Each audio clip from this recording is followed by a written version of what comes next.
YouTube, what's going on? Kyle again from ePoolSupply. Today we are back with some quick fix videos for you guys on Pentair's Racer Pressure Side Pool Cleaner. This will work for both the Racer regular model as well as the Racer LS. Stay tuned as we dive right in.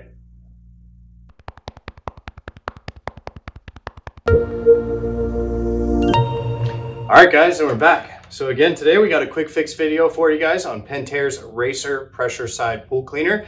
For today's video, we actually want to show you guys how to get the main top housing off of the cleaner. This is going to give you pretty much full access into the internal workings of the cleaner. So if you guys want to know how we got where we are right now, you guys will also need to know how we got where we are at right now in order to get this top off. So make sure you guys check out the links in the description so that you guys can watch how to remove everything here to be able to get access to the top housing. So once you guys have stripped it down to where we are right now, you followed along in the playlist, all you're merely going to do is go ahead and lift up the cleaner, and the top housing is actually going to fall right off. So really simple. This is going to give you guys full access here inside the cleaner. You're going to actually see your timer valves, all your other tubes. Our next video, we're actually going to show you guys how to remove this whole back part of the cleaner, which actually has the built-in float. But in order to get this blue actual logoed Racer off, just go ahead, remove all the side panels like we had done here, and lift the cleaner up and it comes right off. So